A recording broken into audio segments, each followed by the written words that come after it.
All right, this is the argument outline overview for Benjamin Whorf's Science and Linguistics.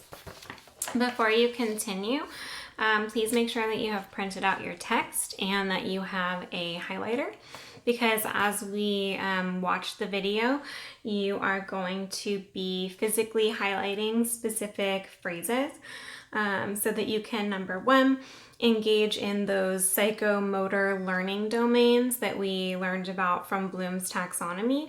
And number two, so that you can leave class today having a text that has several highlights on it, so that when you're reading on your own, it feels a little bit more approachable. Before we begin, I have just a quick note about the structure and style of this paper. So Benjamin Whorf was writing sort of at the dawn of the postmodern era. So that was a time of a lot of experimentation, especially in language disciplines. It was a time that really valued innovation rather than structure. So this essay can sort of be like all over the place. Like, it has images, but the images aren't concretely connected to the text. They are sort of just arranged haphazardly. And then like towards the end of the paper, they are referenced. So that's a little difficult. And then secondly, about just the layout of this text is we don't have access to the original publication, which was in a technology review, a journal or magazine. So what I'm guessing is that somebody, like, the page range is page 229 to 231, and then page 247 and 248. So what I'm guessing is that somebody took the pictures and like copied them separately and then hand wrote the text. It looks like it's probably Times New Roman, so it gives me the feeling that it was written by somebody.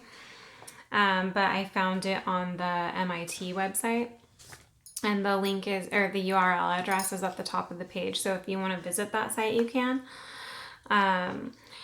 And then my last note is the actual structure of the ideas as they are presented. So this essay uses like the counterclaim and then claim structure.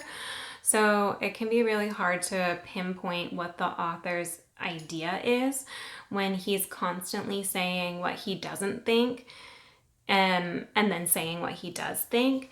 So like on a point-by-point basis, he generally says what he doesn't believe and then says why that is wrong, and then says what he does believe. So when I present the overview, we're gonna probably jump around a lot because I've done my best to really lay out the counterclaim and the claim, the counterclaim and the claim.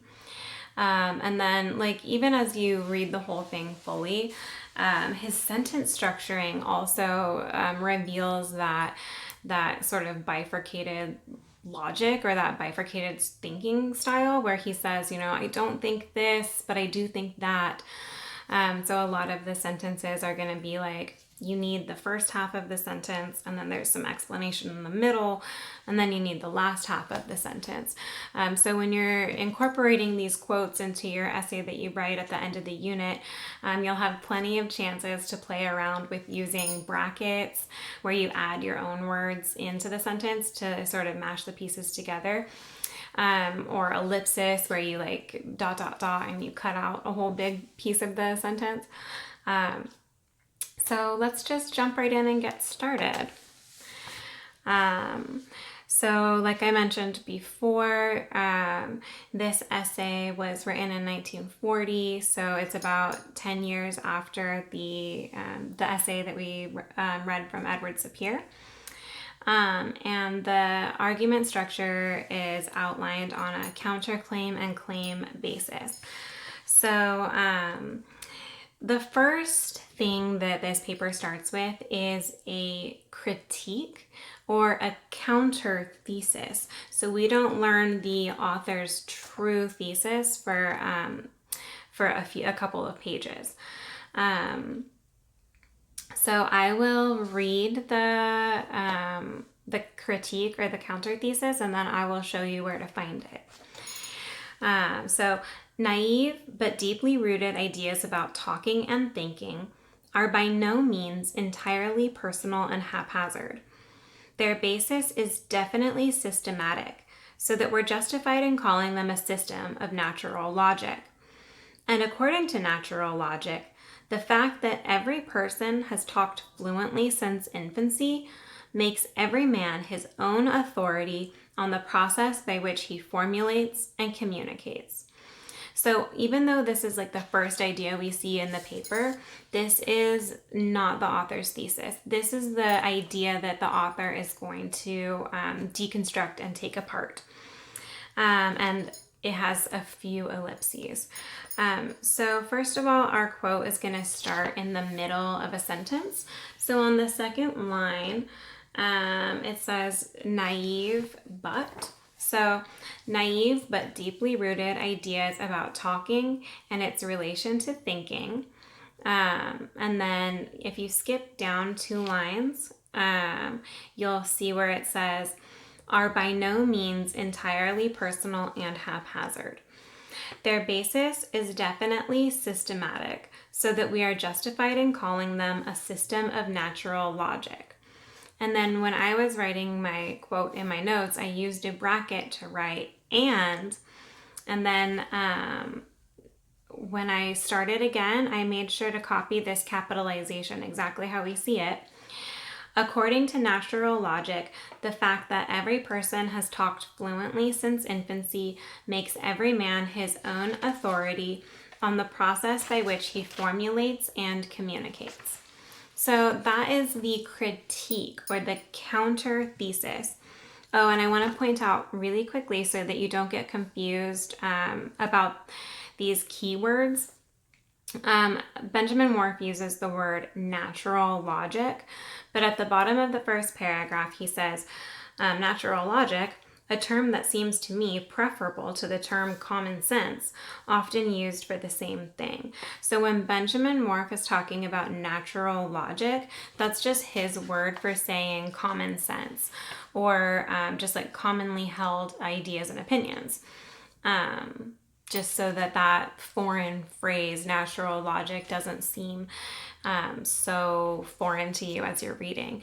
And then he contrasts that against what he thinks of as linguistic logic. So this sentence that we just highlighted, it seems like a thesis of the essay because it is the beginning of the essay, but it's actually a critique which provides the context for Whorf's actual argument and thesis.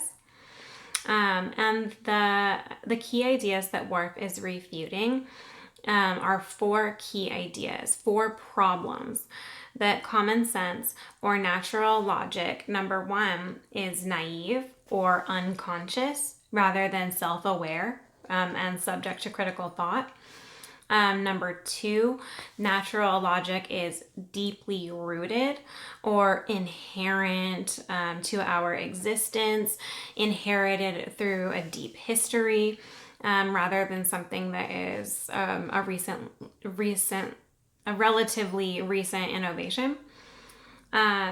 Number 3, natural logic is personal and haphazard rather than a cultural system.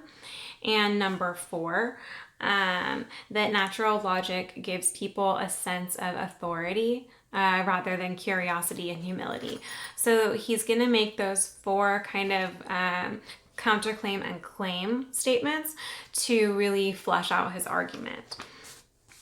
And then just like in Edward Sapir, Benjamin Whorf's larger significance is the idea that language and the study of language can connect to multiple other disciplines, and especially sciences, because in our logocentric culture, sciences are, often more highly valued than humanities. But anyways, these authors are trying to tell us the way, like, even if you're studying in a scientific discipline, you can benefit from studying language. So the larger significance we can find on page 2. It's a little hard to see, but in the second paragraph, let's see, if we scan down the, what is this? The right side of the page, which, in, they, of, with, are, thought, they, we see this word and so on. So find where it says so on and skim it back to where it says mathematics. Is that right? Yeah. So mathematics, symbolic logic, philosophy, and so on are, and then skip down to the next line, it says that they are themselves specialized extensions of language. So his overall significance is that mathematics, symbolic logic, philosophy, and so on are specialized extensions of language. So all of those things are a part of language. So Edward Sapir was saying that language is a part of all of these other disciplines. But Whorf is actually taking it to, he's like flipping it and saying that all of those disciplines actually are an extension of language. So language is the master discipline. Okay, so according to my notes, if you think about the context of this paper, a scholarly journal called, I'm sorry, I picked up the wrong notes. So the larger significance for science and linguistics. Whorf is, this idea looks like it could be a thesis statement, but it's actually the larger significance of the overall argument. So these are the stakes of accepting the thesis about language and relativity. Where are the right notes? Here they are. Sorry. Like I said in the last one, it's a long day. It's getting longer. So the larger significance. And then Whorf states later on to support his thesis, and this is still sort of touching on the larger significance. Let's go over to page 6.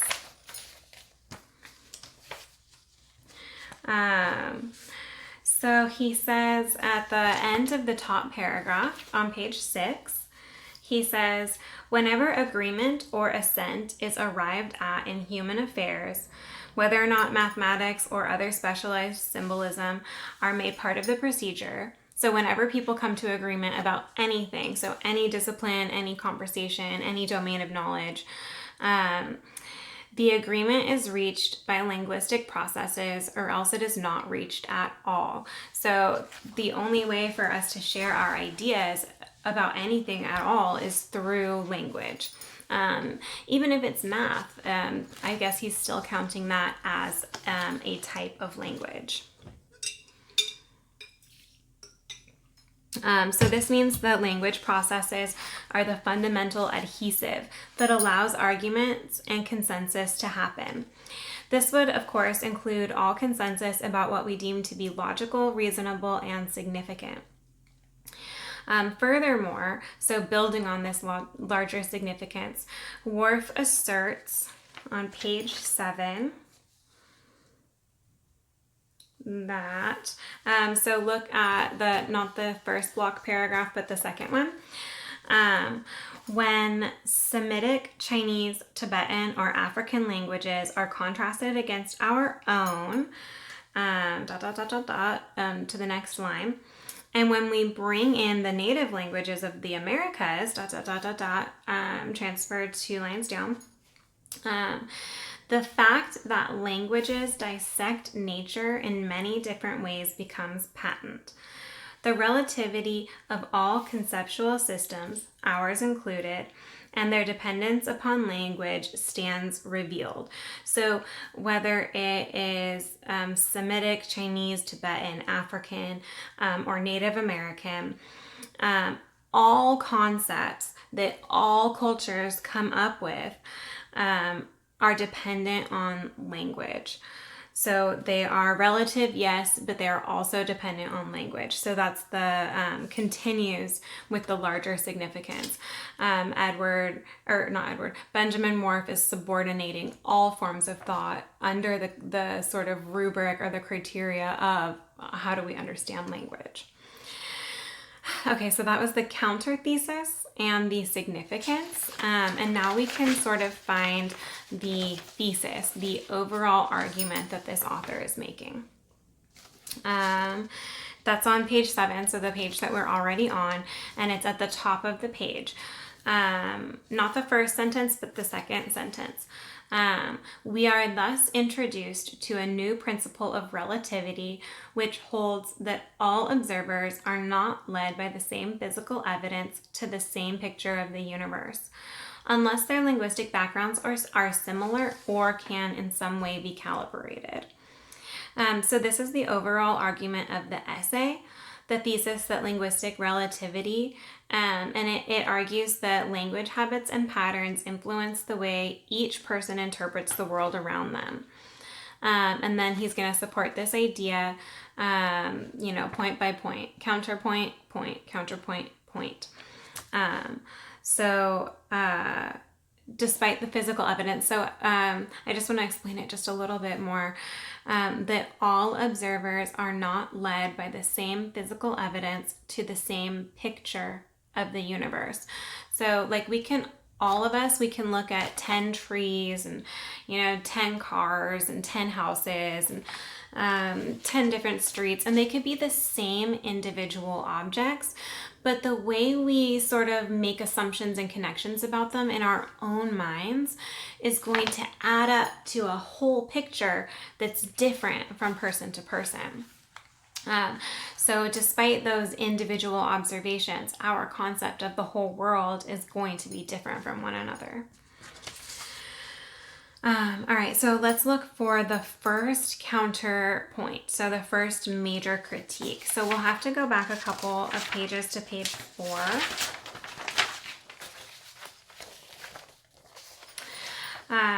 So on not the second, but the third, like this paragraph right here, Whorf says, he talks about 2 fallacies. So we're going to return to this page in a couple of claims to pick up the second fallacy. But he says that natural logic, does not see that the phenomena of a language are to its own speakers largely of a background character, and so are outside of the critical consciousness and control of the speaker. So Whorf criticizes natural logic as an incomplete and unfair system. And remember that natural logic is common sense, because it fails to consider that language is a background condition of our social existence and that we do not apply critical thinking to the background. He supports the claim throughout the essay with several analogies, especially the one about people who see blue, or like this one where you turn your head really quickly and things get blurry. He has great examples. But then after all of those examples, he comes up with this axiom about how the exception makes the rule. So on page 2, let's see where he talks about that. It is about at the end of the second to last paragraph. So right here. And he says that if a rule has absolutely no exceptions, it is not recognized as a rule or as anything else. It is then part of the background of experience, of which we tend to remain unconscious. Never having experienced anything in contrast to it, we cannot isolate it and formulate it as a rule until we so enlarge our experience and expand our base of reference that we encounter an interruption of its regularity.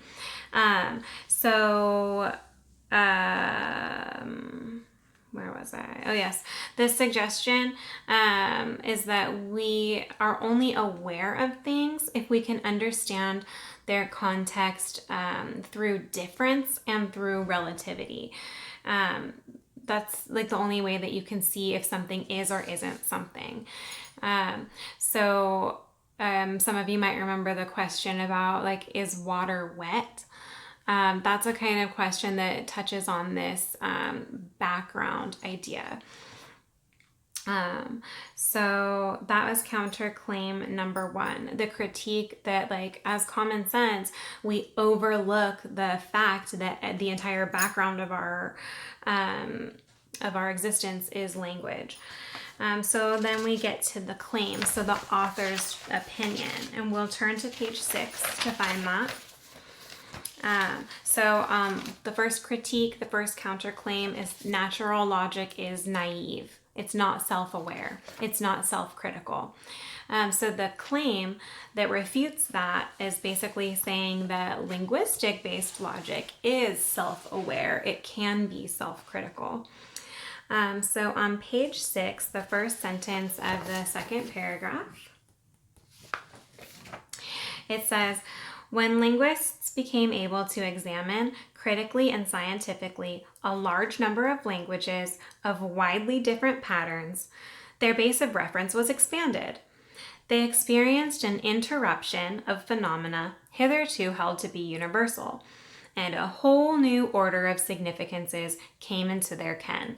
So he's sort of, I guess, narrating the history of the development of linguistics as a science, saying like, people were really only studying Indo-European languages and they found all these similarities, and they just assumed that since A, B, and C have the same, then everything must be this way. It must be a universal characteristic of human experience, sort of like structuralism to the max. But then they found different languages that didn't obey those patterns, and they realized, I'm realizing new patterns based on this language that I've been studying that I never saw before. And not only did I never see this, I guess it means that these patterns aren't universal. So this is the claim. This claim supports the thesis of linguistic relativity, saying that through comparison, so the context of difference and relativity, through comparison to other language systems, linguists began to gain self-awareness and to overcome the naivete that allowed them to falsely claim that natural logic or common sense is a universal system. So counterclaim and claim number 1. Natural logic is naive. Linguistic logic is self-aware. Moving on to number 2 of the 4 claims. Let's turn over to page 7. And this is where we have the counterclaim that language is deeply rooted, and he's going to refute it with the claim that linguistic logic is kind of a recent development. So here we have a somewhat complex quotation. It's on the first full paragraph, so like right around here. And there's going to be some like dotting and such. So I will first read to you the quote, and then we will highlight it sort of bit by bit. All Indo-European dialects are cut to the same basic plan, being historically transmitted from what was long ago one speech community, derived from the linguistic backgrounds of Latin and Greek. So we can start where I was pointing out before. All Indo-European dialects, and then I put a bracket R because the sentence context didn't really make sense to me. Anyways, all Indo-European dialects cut to the same basic plan, being historically transmitted from what was long ago one speech community, and then skip the next line, and then derived from the linguistic backgrounds of Latin and Greek. So this is his counterclaim, saying, oh, people used to think that natural logic was really deeply rooted because, we've been using these same underlying logical structures like cause and effect, compare and contrast, conditional reasoning, etc. We've been using these logical structures ever since ancient Greece. So how are we gonna, confront them now? Like, if they figured it out back then, it must be the truth. So Whorf criticizes natural logic as an out-of-date and not current way of thinking, so common sense. He suggests that modern thought and logic are closely derived from an ancient heritage. He then considers the implication that, we'll highlight this in a second, but this is another quote on the same page. From this condition of linguistic and philosophical heritage follows the unanimity of description of the world in the community of modern science. So that philosophical heritage has sort of trickled up into influencing the way sciences describe the natural world. But it must be emphasized that all modern community of It must be emphasized that all modern Indo-European speaking observers is not the same thing as saying all observers. So all modern Indo-European speaking observers of the world classify nature in this way. That doesn't mean all speakers. That doesn't mean that like South American people or African people or Asian people are going to use those same language structures to classify the world around them. So that's on page 7. So remember where you highlighted the linguistic backgrounds of Latin and Greek?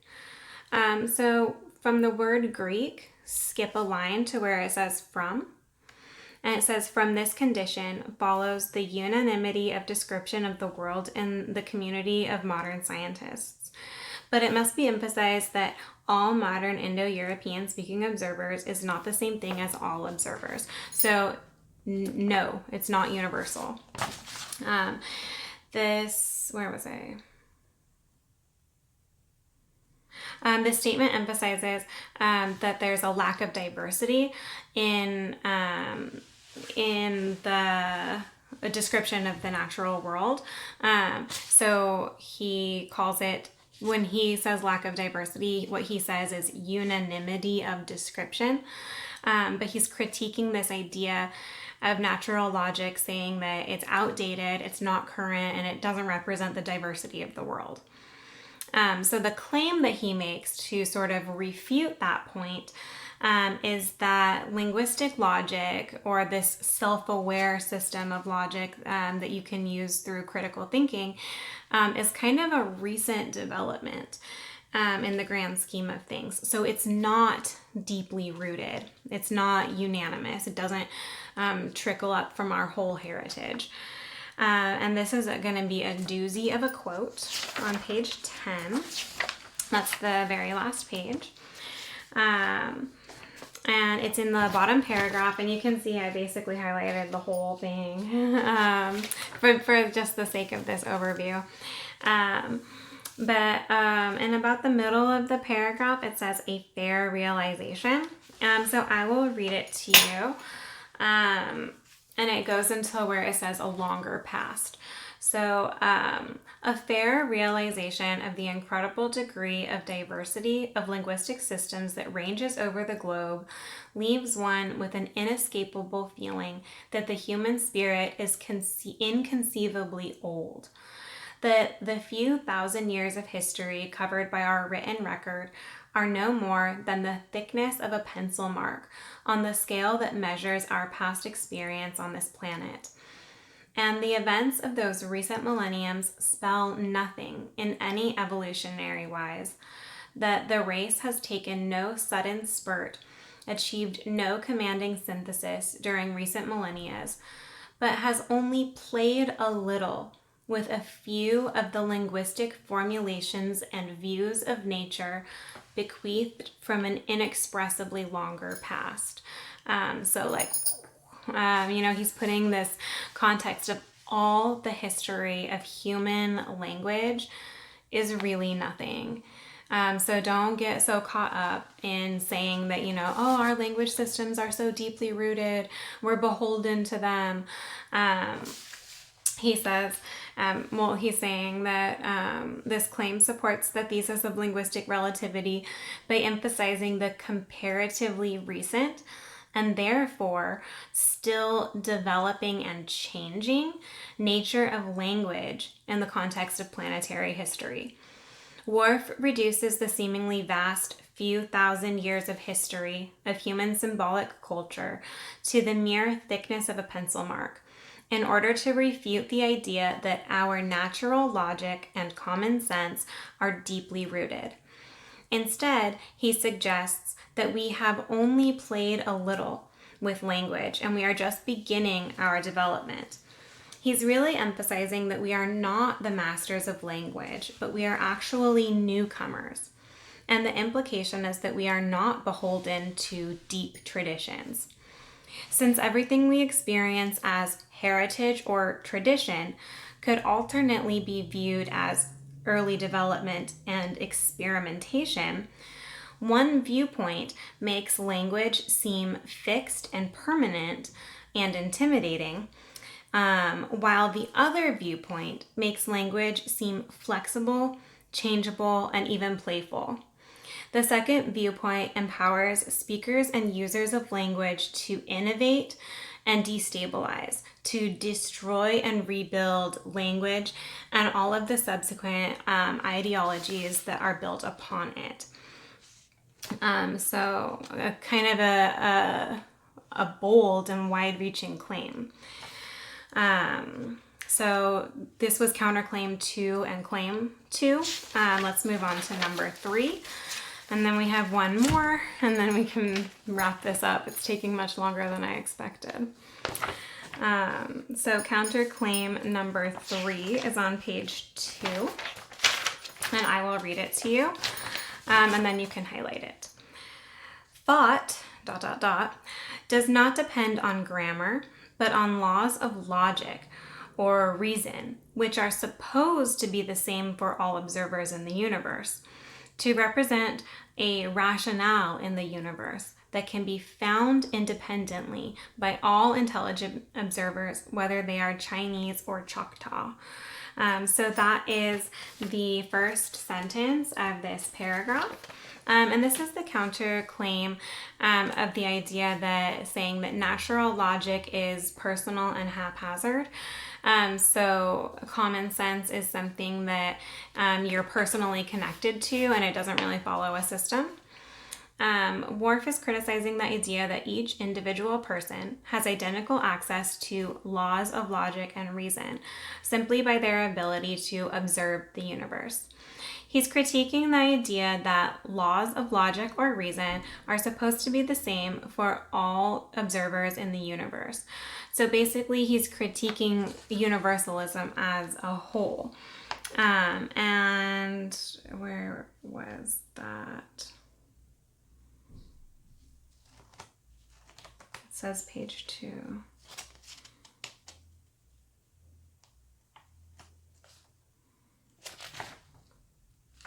Okay, well, there's a quote. So when you see it in your reading, I forgot to highlight it. I must have got distracted. It says laws of logic or reason are supposed to be the same for all observers. Oh, that's in this quote. Wow, it's really getting late. So he refutes the idea that we can find or discover logical principles in the natural world through random observations by claiming that people interpret the natural world based on culturally diverse habits of interpretation. So counterclaim or critique that natural logic is thought to be personal and not systematic. And then his claim is that linguistic logic is cultural and it is a system. So that's going to be back on page 6. So we've already been visiting this page before. He says, at the bottom, so the last paragraph on this page, the idea that linguistic logic is a cultural system.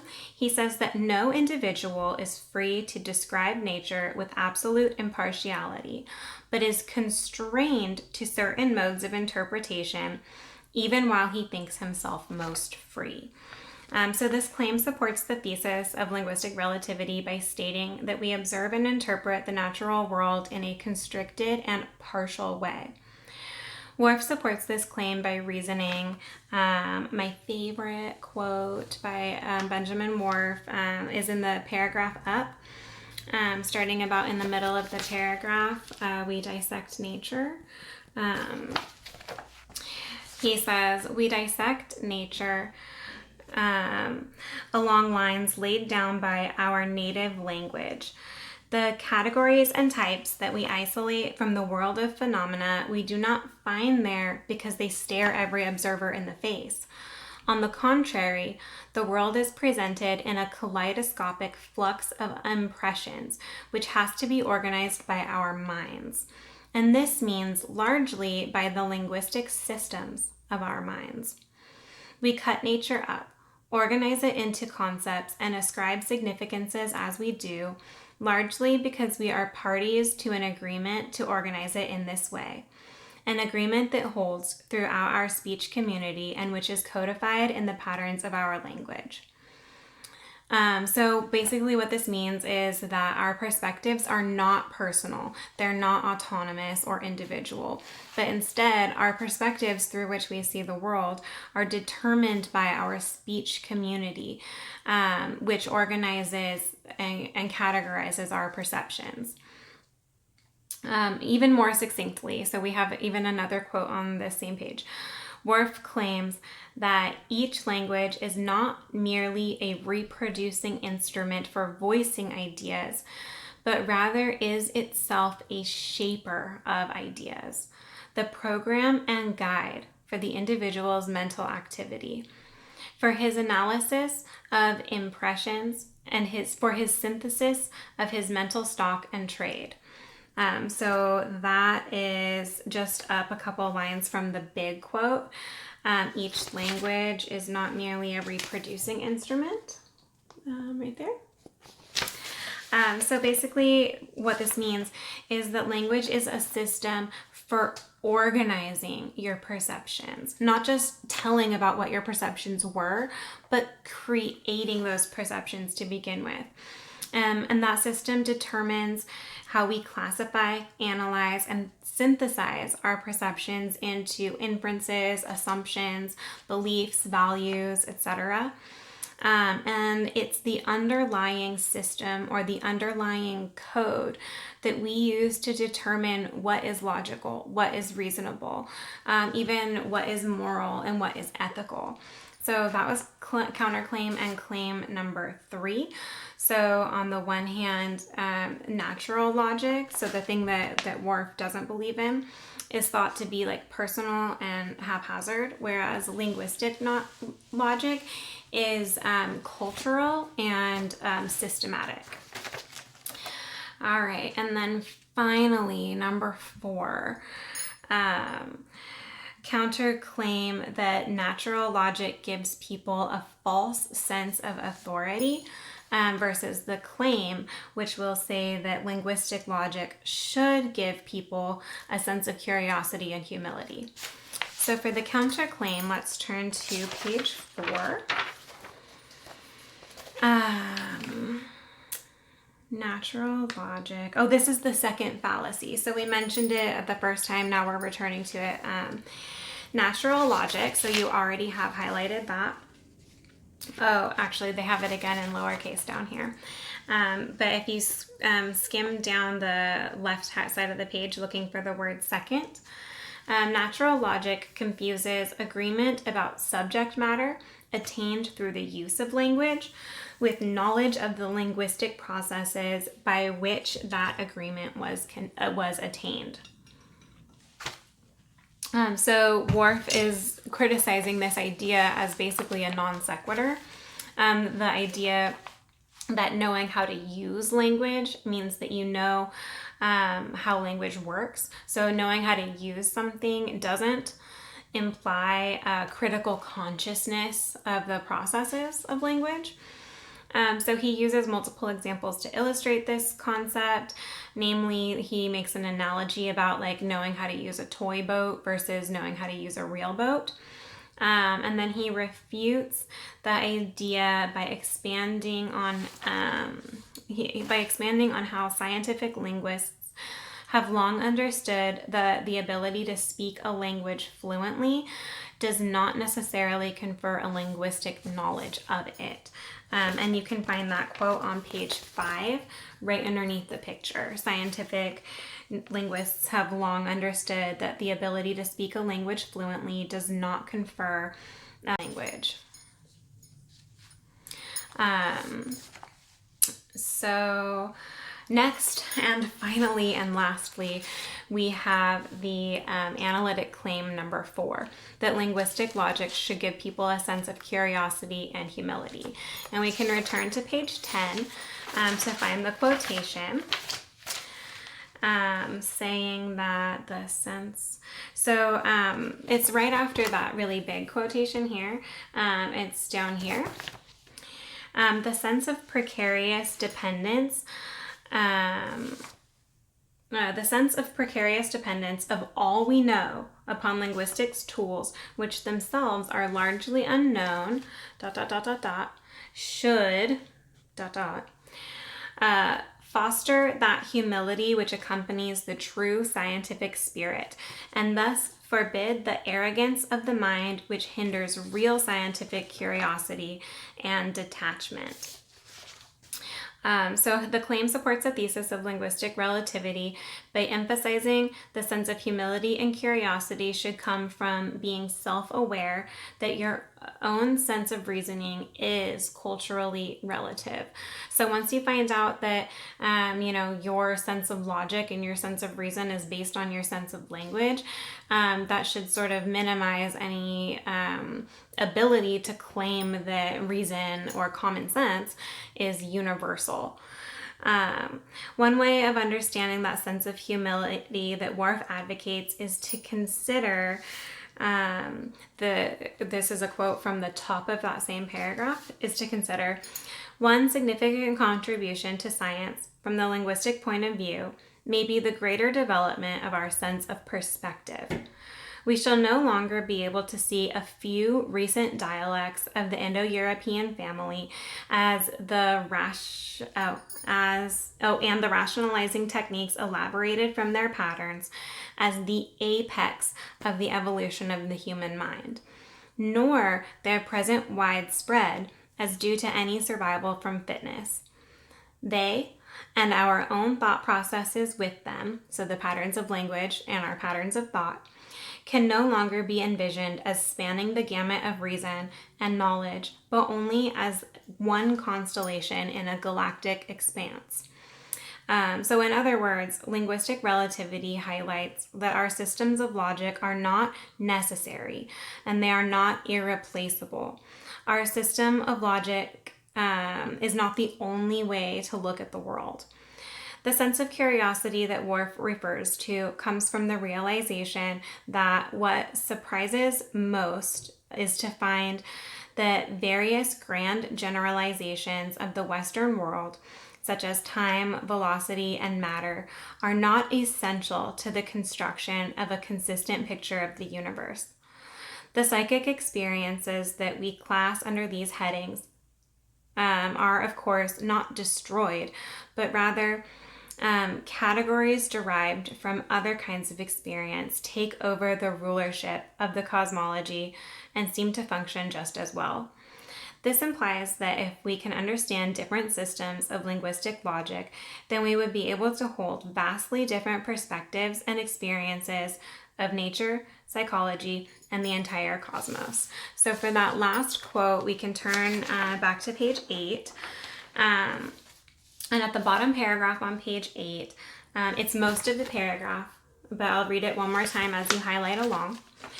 What surprises most is to find that various grand generalizations of the Western world, such as time, velocity, and matter, are not essential to the construction of a consistent picture of the universe. The psychic experiences that we class under those headings are, of course, not destroyed. Rather, categories derived from other kinds of experience take over the rulership of the cosmology and seem to function just as well. So that's it for Benjamin Whorf. That was really long, longer than I expected it to be, but I hope that having that sort of guide through as pre-reading and starting out with having some of these sort of meaningful passages already highlighted will make the independent reading process a lot better for you all. If you have questions or comments or want to talk a little bit about Benjamin Whorf, please reply below and we can clear that up.